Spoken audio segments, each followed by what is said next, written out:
Hey, third grade. Welcome to another Math Centers. Today I'm going to show you a couple of centers, one of which you will be making an item again, and another one I just wanted to show you how to utilize it. You will need the tiles that you created a few weeks ago for today. You're going to need 0 through 9. Keep numbers 10 through 15 for later. We'll put those to the side. But I wanted to show you that you're going to get task cards just like you would in a classroom. And if you happen to have an iPad, this works almost perfectly because this is about the size of the tile cards that we had in the classroom. If you don't have a tile card, that's okay. You can just use a blank piece of paper and kind of put the tiles at about the space they would be. But just like normal, this is task card number 1. You'll find it inside Math Centers in Google Classroom. There's a PDF. And so you can load it up onto an iPad and then go ahead and do this. And in this case, we're looking at this little shape right here. So we have 1, 2, 3, 4, 5, 6. The area is 6 square centimeters. So I would find my 6 and place that right there. And you can kind of see the tiles kind of cover close to it. If you want to make it a little bigger, you could for that area. But it is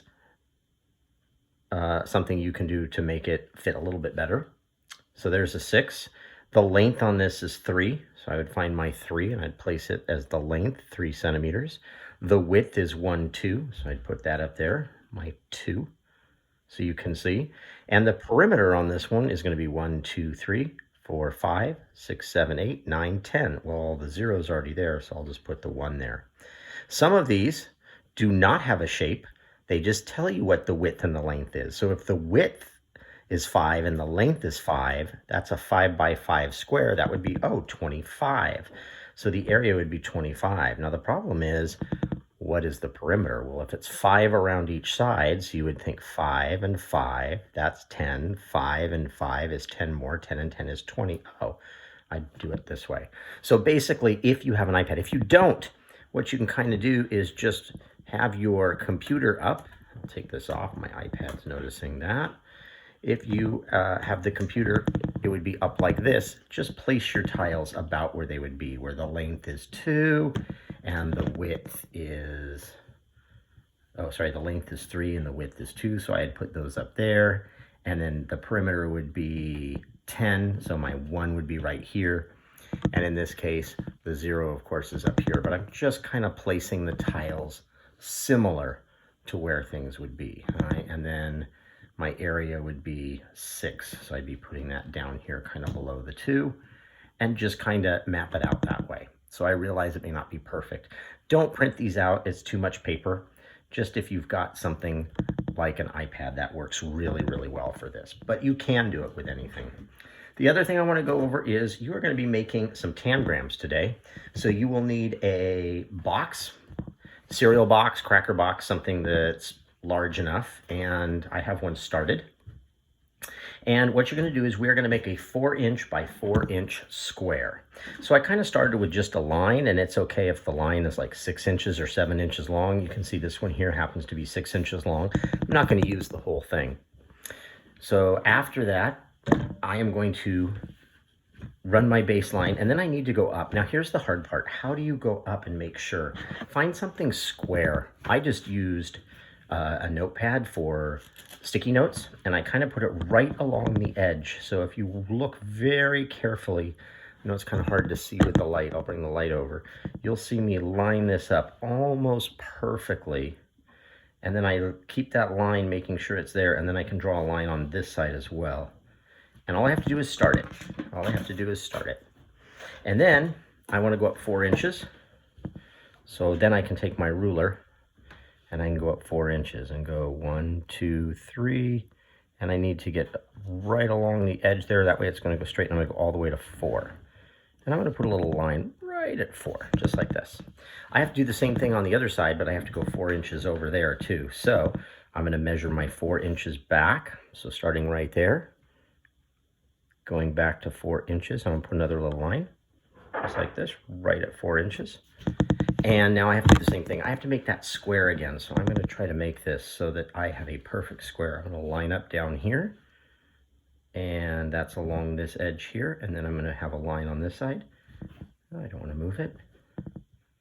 And I'm going to go up this way like this. It's okay if I go too far up, and if I obviously need to go further, I can use my ruler. So I'm going to go for 4 inches again. This time I'm going right on top. There's the 4 all the way to the edge. I'm going to be careful and make a little mark. And now I'm going to combine these two right here, because I know they both go up 4 inches. And perfect. I now have a 4-inch by 4-inch square. I'm going to mark each of these in the corners, not on the square itself on the outside. I'm just going to kind of go number 1, number 2, number 3, number 4. This is more for me to show you what I'm doing. You don't have to do it. The first thing you're going to do when you do this is I want you to put a couple of marks on here. I want you to, between 4 and 3, I want you to find the 2-inch mark, which is halfway. And go ahead and put a little mark right at the 2-inch mark. And then between 3 and 2, I also want you to put a little mark at number 2, just like this. So now we have our 4-inch by 4-inch, and then here we have 2 inches, 2 inches, 2 inches, 2 inches, just like this. You are very carefully going to connect those 2 dots, but you don't want to just connect these little dots here. You want to get where it crosses. So you want to get it right where it crosses the line. So I'm going to go there to there. I'm going to make sure it crosses just like that. Perfect. That's going to be the first line you're going to draw. The second line you're going to draw is parallel to this line. Remember, parallel lines run like railroad tracks. You are going to connect 4 and 2 together. And again, you want the very corners. You don't just want to go in. You want to make sure that it gets right in the corner. So that means right there to right here, right where that corner is. So I'm going to go ahead and put my line here and here. I'm going to draw that all the way through. And that's my second line that I've drawn. Okay, we have another line to draw. This one is going to go from 1 to 3, but you are not going to go all the way. You are going to stop at this line right here. We are going to start at number 1, since it's got number 1 on it, and we're going to draw it as if we were going to number 3 in a perfect diagonal, but we are going to stop at this line right here. So I'm going to go ahead and line this up so that you can see I'm right at the corner to right at the corner. I want to make sure it's right where those corners come together. And I'm going to stop at this line right here. So I'm going to draw it straight through and stop right there. Perfect. So far, so good. Now, the last couple of ones are a little bit harder to do because we don't really have measurements exactly. So what we want to do is we are going to turn this guy. We're going to go pretty much straight across this one here. And if we do this right, what we're going to do is we're going to draw a line from here over to this line right here. Kind of comes in right across. So if you put your ruler down and you've done your measurements well, it'll be very close to being pretty much 1 inch up. So what I do is I kind of go this way and I find that corner right here. And I want to make sure that as I go across, I'm only going to go across to this line right here. I make sure the distance from here to here and here to here looks about right. And it doesn't have to be perfect, but that looks pretty close. This is going to work for our purposes. So you can see the distance here and here is about the same. Okay.